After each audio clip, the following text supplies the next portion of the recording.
Election पे आ जाते हैं, उतना बज़ दिखाई नहीं दे रहा है, खाली मुझे ही आपको भी उतना बज़ नहीं दिख रहा है। हाँ, अब जब चीज़ें निश्चित होती हैं तो फिर तो क्या ये निश्चितता की वजह से बज़ नहीं हो रहा है कि सब लोगों को लग रहा है कि मोदी जीतेंगे, या फिर ऑपोजिशन उतना ट्राई नहीं कर रहा है?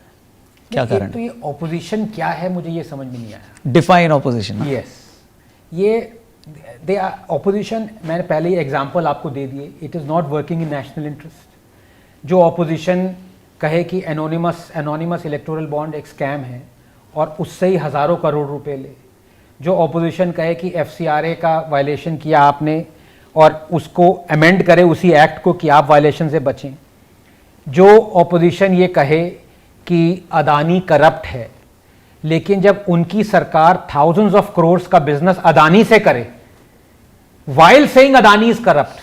कांग्रेस सरकार थी तब राजस्थान में और छत्तीसगढ़ में 85,000 करोड़ के अदानी को प्रोजेक्ट दिए हुए थे इन्होंने। वही नहीं, जब तेलंगाना में कांग्रेस की सरकार आई, आपने फोटो देखी होगी अदानी के साथ, जो then prime as chief minister, economic forum वाली। हाँ। तो आप how can you trust this opposition? तो वो अलग बात है। तो आई एम नॉट, अब जैसे आप टेररिज्म का ले लीजिए, कांग्रेस कहती है कि भाई we are going to work against, इनके मैनिफेस्टो में भी है, be very strict against terrorism. Their alliance partner in Tamil Nadu is DMK। DMK ने अभी जो कोयम्बटूर ब्लास्ट हुए थे, जो परपेट्रेटर्स थे, सुप्रीम कोर्ट ने कहा उनको बेल मत दो, इन्होंने बेल तो छोड़ो, उनको छोड़ दिया। और रीजन क्या दिया कि we work for the Muslims, ये रीजन देके छोड़ा है।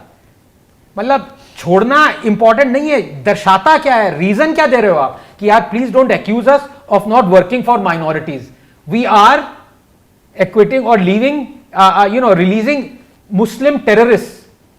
तो उनका माइंड देखिए कैसे चलता है कि मुस्लिम टेररिस्ट को छोड़ देंगे तो ये मुस्लिम्स हमें प्रेज करेंगे, ये उनका माइंडसेट है।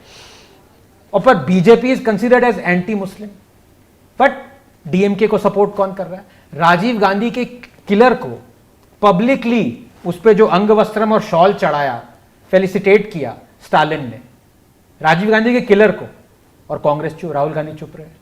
तो वो ऑपोजिशन किस बात का हुआ? सो दिस इलेक्शन इज, देखिए इस देश को आगे चलते हुए जानना होगा, और इस पॉडकास्ट के through I think we have discuss most of it, Raunak. Almost we are the real opposition यार।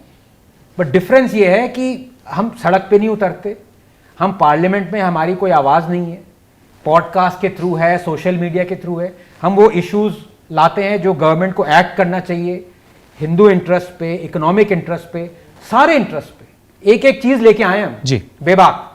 तो हम ही ऑपोजिशन हुए ना। बिल्कुल।